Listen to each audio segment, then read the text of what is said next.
నమస్తే. So, recording in progress ఛానల్‌కు అందరికీ స్వాగతం, సుస్వాగతం. సో, ఈరోజు మనం ఏదైతే ప్రతి 49 రోజుల ఈ ధ్యాన యజ్ఞంలో మనం పాల్గొంటూ వస్తున్నామో, ఈరోజు 36వ రోజుకు చేరుకున్నాం అంతే సక్సెస్‌ఫుల్‌గా.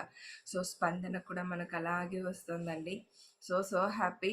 ఆ స్పందన చూసి ప్రతి ఒక్కరు కూడా ముందుకొస్తున్నారు. మనకి ఏదైతే మనం ఈ సంకల్పం చేసుకుంటూ ముందుకు వెళ్తూ వస్తున్నామో, అంటే ఆ సంకల్పంలో భాగంగా అదే సంకల్పానికి తోడుగా అందరూ ముందుకొస్తున్నారని నా ఉద్దేశం. సో, అందుకే ఇలా చెప్తున్నాను. So happy. సో, ఈరోజు 36వ రోజుకు చేరుకున్నాము. ఈరోజు ధనలక్ష్మి గారు సిద్ధంగా ఉన్నారు. సో, మేడం గారి ఆధ్వర్యంలో మళ్ళీ మనం ఈరోజు ఈ సజ్జన సాంగత్యాన్ని కొనసాగిద్దాము. Thank you madam. వెల్కమ్ మీకు ఈ సెషన్కి.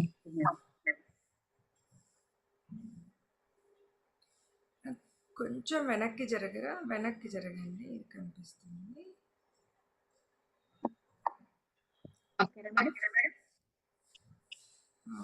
కొంచెం మీ ఫేస్ ఇక్కడ కట్ అయింది అంది.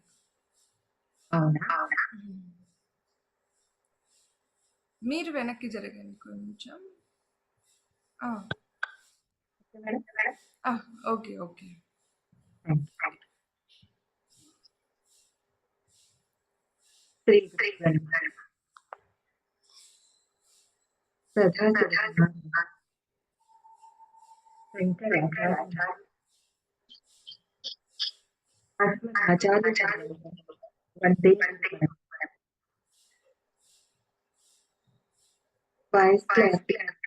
లేదు మేడం, అదే వింటున్నాను. వాయిస్ క్లారిటీగా లేదు.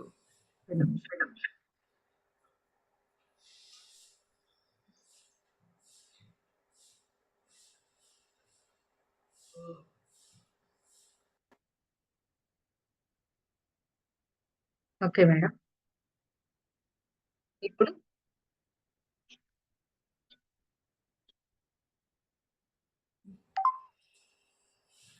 మేడం ముందుగా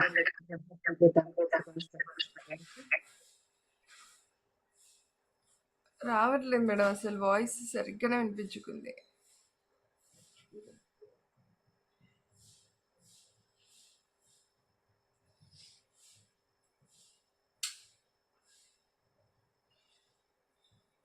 చూడండి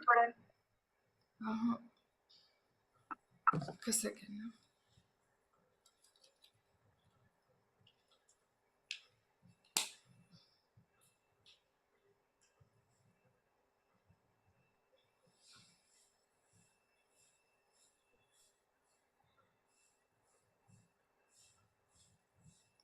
మాట్లాడండి. ఇప్పుడు బాగా వస్తుంది మేడం. ఆ వాయిస్ మధ్యలో బ్రేక్ అవుతుంది, కట్ అవుతుంది.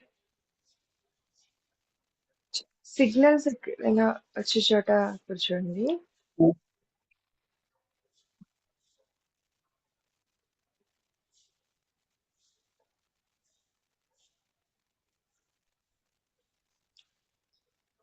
శ్రీ గురుభ్యో నమః.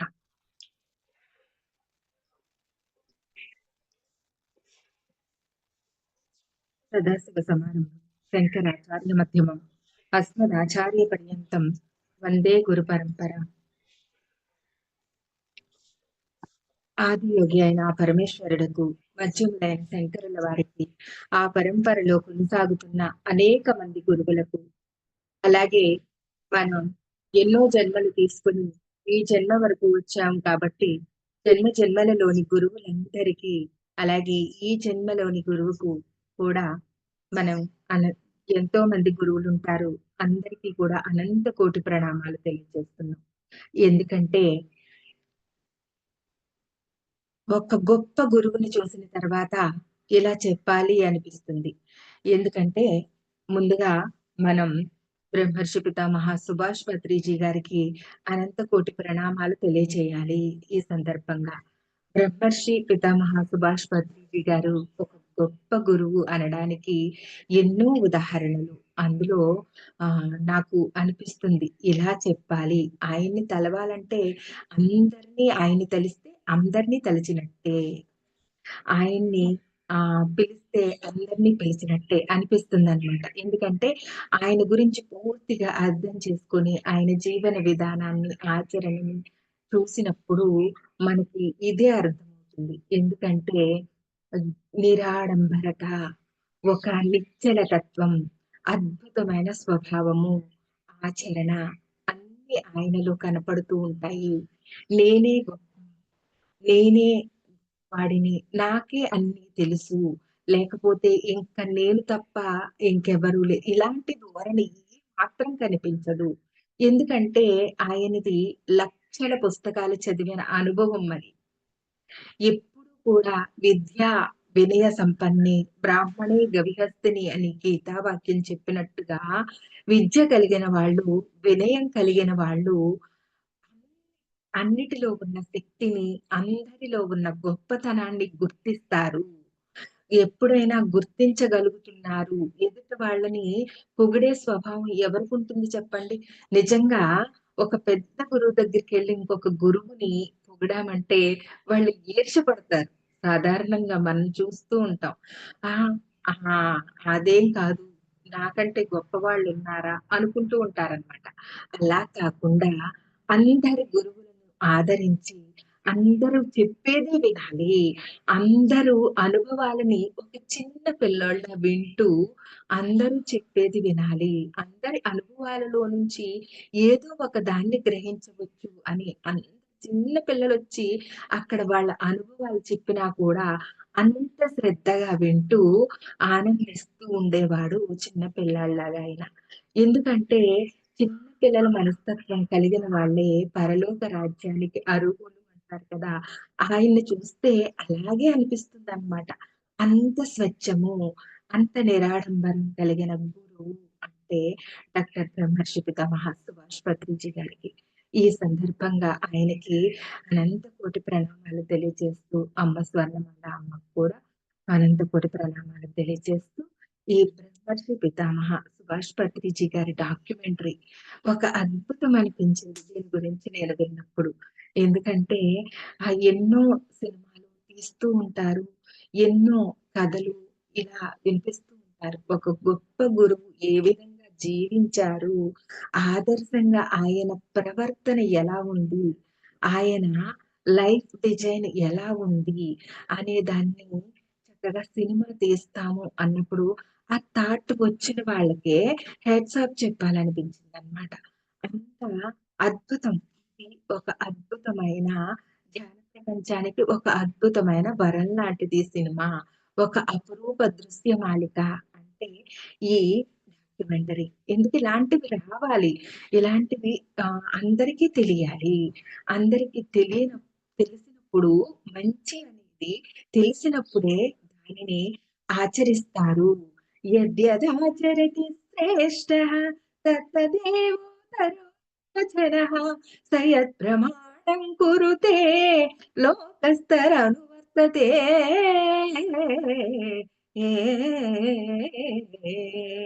అని గీతలో చెప్పినట్టుగా యద్యదాచరితి శ్రేష్టః, లోకంలో శ్రేష్ఠులైన వారు, సమర్థులైన వారు దేనిని ప్రమాణంగా స్వీకరించి ఆచరిస్తారు, దానిని సామాన్యులందరూ కూడా స్వీకరిస్తారు, ఆచరిస్తారు. నిజమే కదా! ఒక సామాన్యుడు ఉద్యోగి, ఉద్యోగి అయ్యుండి తన ఉద్యోగాన్ని సైతం వదిలేసి, తనకి ఏ ఏ జీతం వచ్చే జీతాన్ని వదిలేసుకొని, ఈ శ్వాసలోనే అద్భుతమైన నిధి ఉంది. శ్వాసలో గని ఉంది. దీన్ని అందరికీ తెలియచేయాలి అనే సదుద్దేశంతో ఆయన ఉద్యోగాన్ని, భార్యను, ఇద్దరు చిన్న పిల్లల్ని కూడా పణంగా పెట్టి ఆయన ఈ ధ్యానం కోసం త్యాగం చేసి ధ్యాన జీవితంలోకి అడుగుపెట్టారు. ఆయన జీవితంలో ఎన్నో మార్పులు, ఎన్నో మలుపులు తిరుగుతూ ఆయన అనుకున్న లక్ష్యాన్ని, అనుకున్న దాని కంటే ముందుగా పూర్తి చేసి ఆయన తన వర్క్ అయిపోయింది కాబట్టి సెలవు తీసుకున్నారు. ఆయన సెలవు తీసుకున్నారు భౌతికంగా.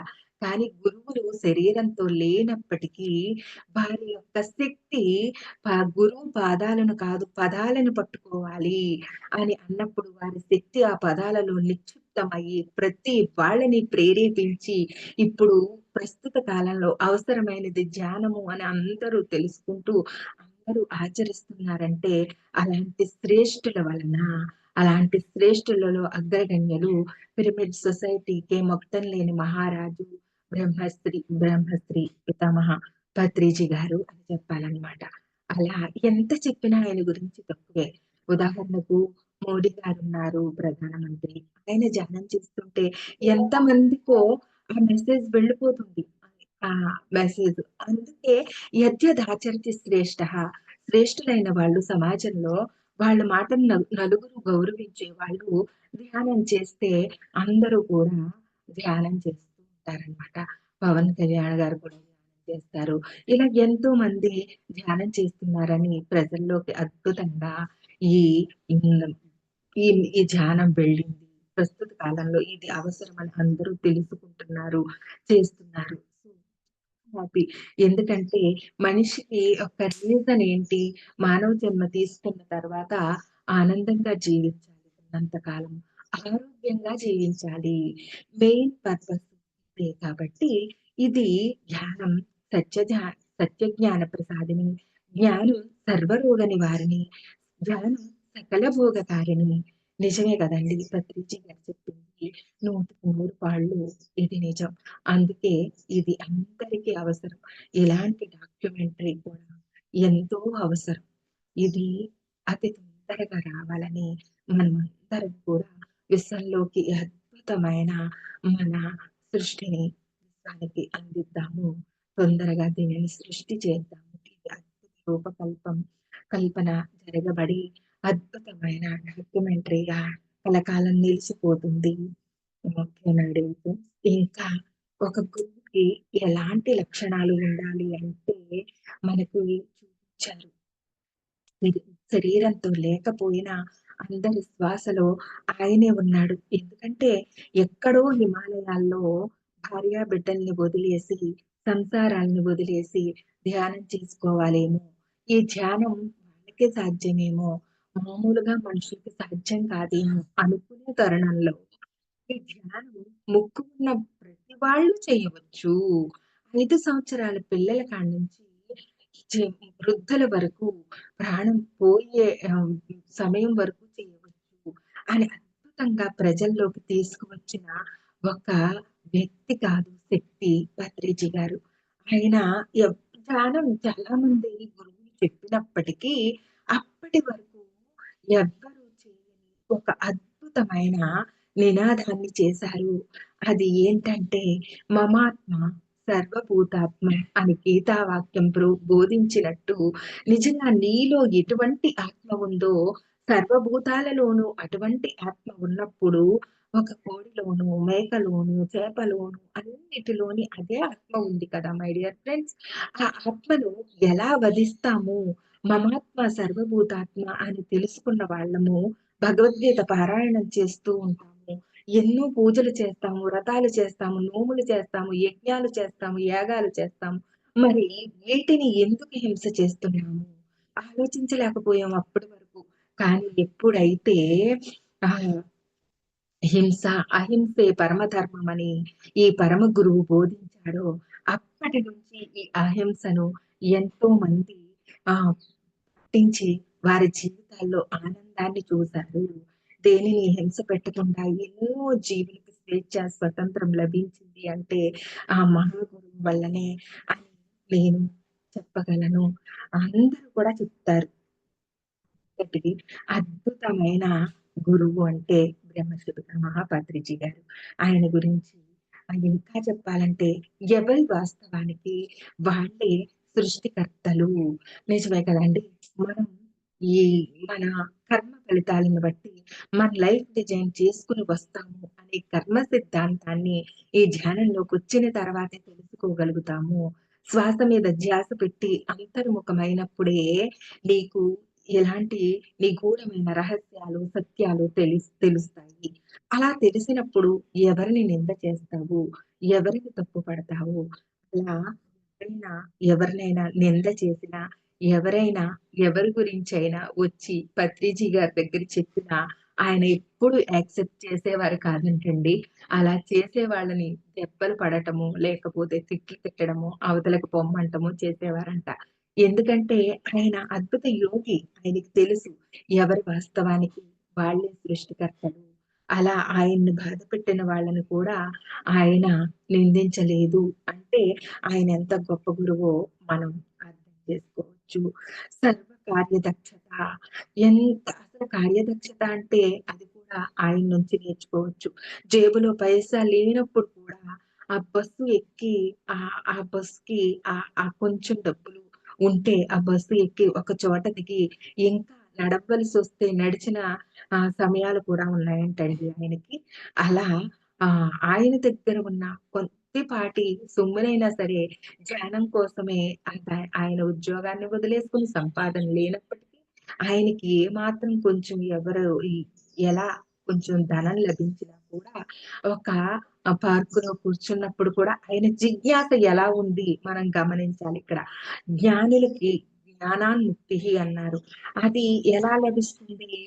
జిజ్ఞాస వల్ల. అది ఎలా లభిస్తుంది అంటే శ్రద్ధ వల్ల. శ్రద్ధావాన్ లభతే జ్ఞానం. శ్రద్ధ కలిగిన వాళ్ళకి జ్ఞానం లభించి తీరుతుంది అనడానికి చక్కగా ఎన్నో ఉదాహరణలు ఉన్నాయి. అలా ఒక రూ. 100 ఆయన జేబులో ఉంటే పార్కులో పల్లీలమ్మే అతన్ని పిలిచి, "ఈ రూ. 100కి నాకు ఆ పల్లీలిచ్చేసి నువ్వు కాసేపు కూర్చొని ధ్యానం చెయ్యి." ఎంత అద్భుతమండి. నిజంగా ఎంతో మంది తల్లి గర్భం నుంచి ధనము తేడెవ్వడు, వెళ్ళిపోయేడి నాడు వెంట రాదు. లక్షాధికారైన లవణమన్నమె గాని మెరుగు బంగారంబు వెన్నబోదు. ఇలా మనం చెప్పుకుంటే ఎన్నో ఉన్నాయి. మన ధనాన్ని ఏ విధంగా ఖర్చు పెడుతున్నాము? ఇలాంటి విషయాలకి ఖర్చు పెట్టగలుగుతున్నామా? ఆ మహానుభావుడు ఎందుకలా ఖర్చు పెట్టారు? తన దగ్గర ఉన్న కొద్దిపాటి ధనాన్ని టీ అమ్ముకునే వాళ్ళకి ఇచ్చేసి, ఆ టీలన్నీ తీసుకొని మీరు కూర్చొని ధ్యానం చేయండి. లేకపోతే పళ్ళమ్ముకునే వాళ్ళకిచ్చేసి పళ్ళు కొని మీరు కూర్చొని ధ్యానం చేయండి. ఇది అద్భుతమైన ధ్యాన ప్రచారం. ఇలా ఆయన జీవితంలో ఎన్నో, ఎన్నో ఉదాహరణలు. ఒక్క గురువు అంటే ఎలా ఉండాలి? అందరిని గౌరవించేలాగా, అన్ని ఎక్కడ నుంచి ఎవరు ఎన్‌లైట్‌మెంట్ అవుతున్నారు? ఎవరికి ఏ విషయంలో శ్రద్ధ ఉందో, ఆ శ్రద్ధని గ్రహించి అక్కడ నుంచి వాళ్ళని ఎన్‌లైట్‌మెంట్ చేసే ఒక అద్భుతమైన గురువు అంటే బ్రహ్మర్షి పితామహ పత్రిజీ గారని చెప్పాలి. ఇంకా మేడం టైమ్ ఉందా?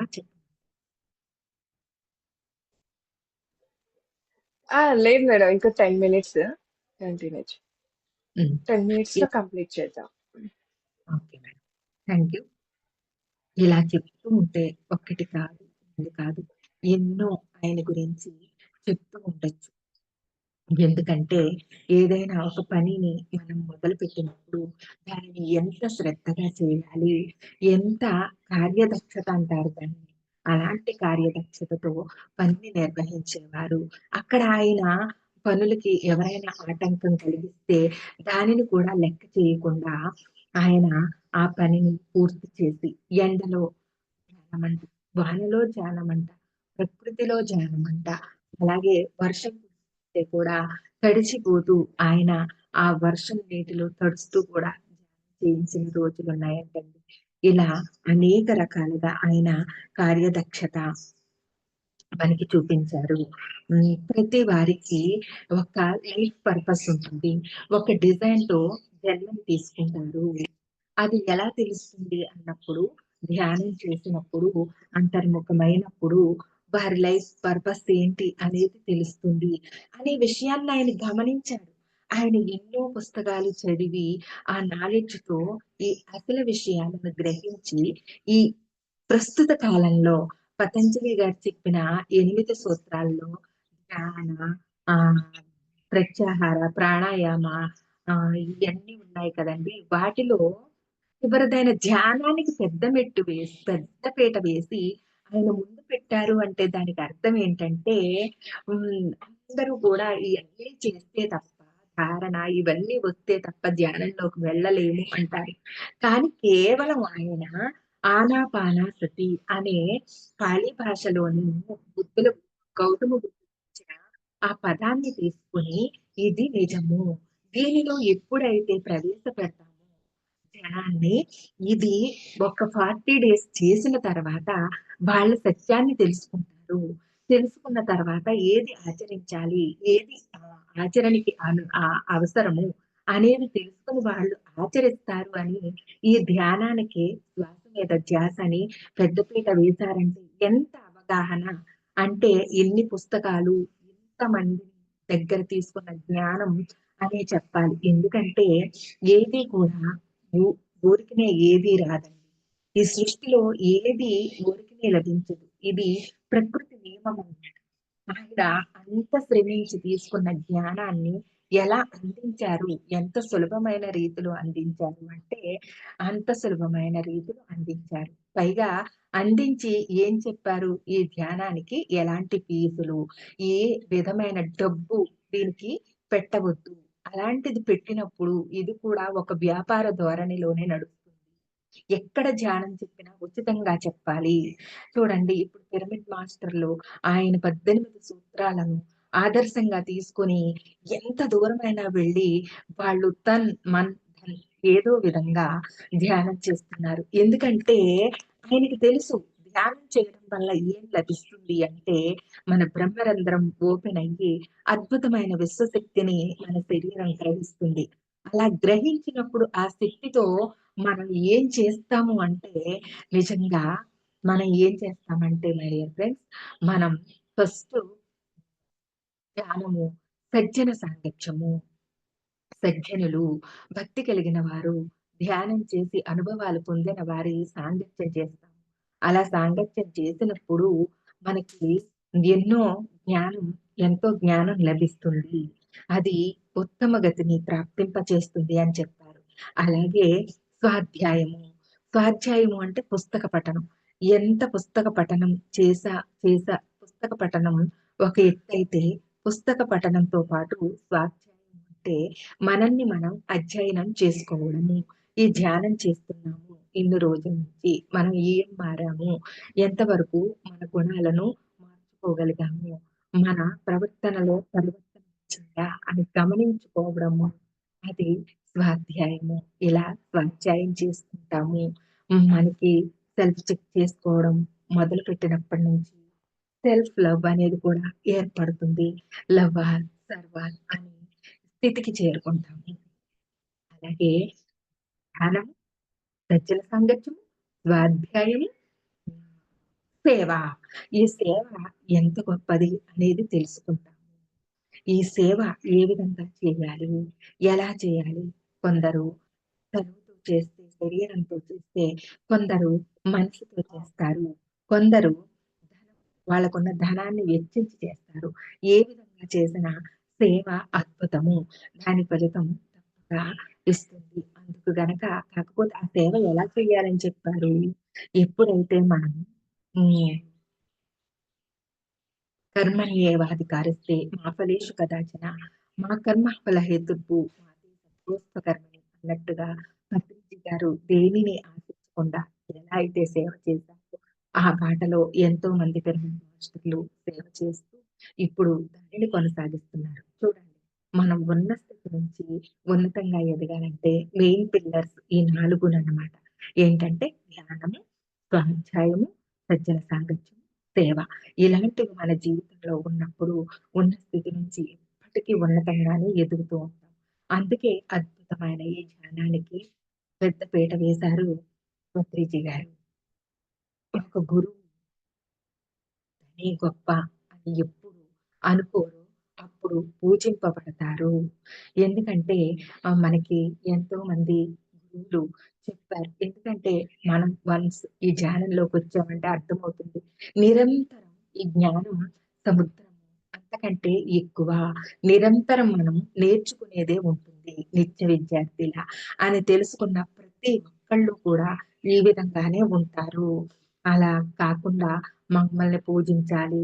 మేమే గురువులం. ఒక్క గురువు దగ్గరే ఉండాలి.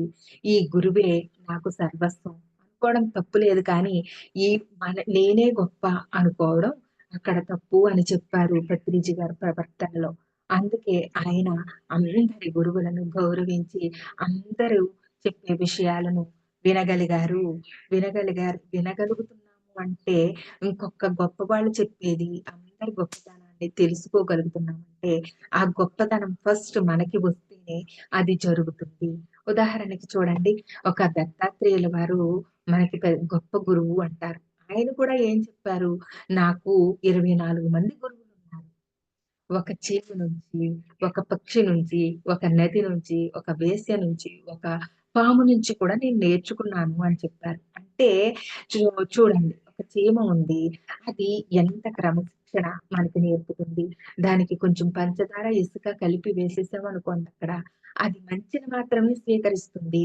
ఆ పంచదారని తింటుంది, ఇసుకను వదిలేస్తుంది. అలా ఇంకా చీమ చిన్నదే కావచ్చు. తన ముక్కుతో ఎంతో ఆహారాన్ని తీసుకెళ్ళి తన పుట్టలో దాచుకుంటుందనమాట. అది ఎంత ముందు చూపుతో దాని ఆహారాన్ని సేకరించి దాచుకుంటుంది. ఇలా ప్రతి చిన్న దాని నుంచి కూడా నేర్చుకునేదే ఉంటుంది. తను ఒక్కతే చీమ ఆహారాన్ని పెట్టినప్పుడు తనొక్కటే భుజించదండి. చీమలు గుమిగూడి బొక్కుచుండు. దానికున్న సంస్కారం ఈ మనుషులకి లేదే అన్నారు సాయిబాబా గారు, పాలవి గారు చెప్పినప్పుడు చెప్తూ ఉండేవాళ్ళం పిల్లలకి ఆ పద్యం.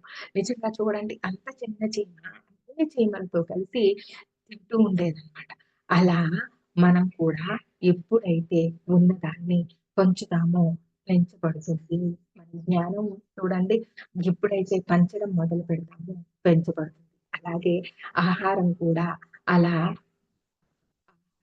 ఆహారానికి భక్తి కలిగితే ప్రసాదం ఎలా అవుతుందో, ముంచుకొని తింటే అది ఆనందాన్ని ఇవ్వదు. పంచుకొని తిన్నప్పుడు అద్భుతమైన ఆనందాన్ని ఇస్తుంది. ఇది అలా చేసిన వాళ్ళకే అనుభవం అవుతుంది. ఇంటికి ఎవరైనా వస్తే పత్రిజీ గారు ఆ రోజుల్లో ఆయన ఏమీ లేకపోయినా, "ఏమోయ్ వంటకి వెళ్ళొచ్చారని" చెప్పేవారు.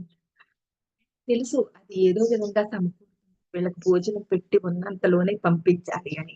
అక్కడ సదుద్దేశంతో ఒక మాట ఆయన అన్నారు కాబట్టి, అక్కడ ఆవిడ ఉన్న దానిలోనే చేస్తూ, ఆవిడకి కూడా అలా సమకూరే వంట ఆవిడ ఉన్న దానిలోనే చేస్తూ అందరికి వడ్డించేదంట. ఇలా ఎన్ని ఆదర్శంగా ఆళ్ళ నుంచి నేర్చుకోవచ్చు, తెలుసుకోవచ్చు అంటే, ఒకటి కాదు, 2 కాదు. అలా ఎన్నో ఉన్నాయి. ప్రజ్ఞ. ఈ ప్రతి వాళ్ళలో ప్రజ్ఞ ఉంటుంది. ప్రతి వాళ్ళలో ఉన్న ప్రజ్ఞని మెరుగు చే చేసుకోవాలి. అంటే ఏం చేయాలి? ధ్యానం చేయాలి. ఎందుకంటే ఈ ధ్యానం చేసినప్పుడే, ఈ ధ్యానంలో మనం అంతర్ముఖమైనప్పుడే స్వస్వరూపాయణ సంధేన భక్తి రీత్యా విధీయతే అని మనకి తులసీదళం కూడా గారు రాశారు. ఎప్పుడు ఈ స్వరూపాన్ని గుర్తిస్తామో అదే ఆత్మ సాక్షాత్కారము అంటూ ఉంటారు. అలా నీకు జరిగినప్పుడు నీ లైఫ్ పర్పస్ ఏంటి? నువ్వు ఎందుకొచ్చావు అని ఒక్కసారి తెలిసినప్పుడు ఆ బాటలో నువ్వు ప్రయాణం చేస్తావు. అలా చేసినప్పుడు నిత్య ఆనందము నీకు ఉంటుంది. నువ్వు నీ ఆనందంతో జీవించగలుగుతావు. అలాగే మేడం ప్రతి ఓకే మేడం. ప్లీజ్ జస్ట్ పెట్టేయండి మళ్ళీ. డన్. మేడం ఒక కన్క్లూజన్ ఇచ్చేసేయండి. ఓకే. చెప్పండి. ఆ! ఒక కన్క్లూజన్ ఇచ్చేసేయండి మేడం మీరు. స్టాప్ చేద్దాము. ఓకే. అంటే నేను మొదటి నుంచి చెప్పేది కూడా అదే మేడం. నా మాటల్లో అంతరార్థం అర్థమయ్యే ఉంటది. కానీ అద్భుతమైన ఈ డాక్యుమెంటరీ తొందరగా రావాలి. అందరికీ ఉపయోగం అవ్వాలి. ఇది అద్భుతంగా నిలిచిపోయే ఒక అద్భుతమైన డాక్యుమెంటరీ కావాలి. Thank you.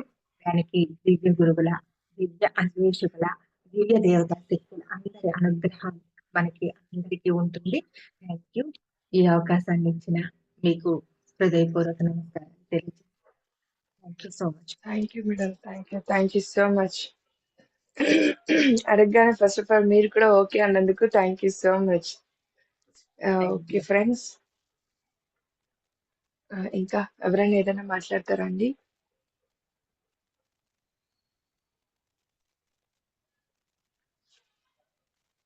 Okay. Okay friends మరి రేపు మరొక మాస్టర్ యొక్క ఆధ్వర్యంలో మళ్ళీ సజ్జన సాంగత్యం కొనసాగుతుంది. Thank you so much. Thank you madam. Thank you madam.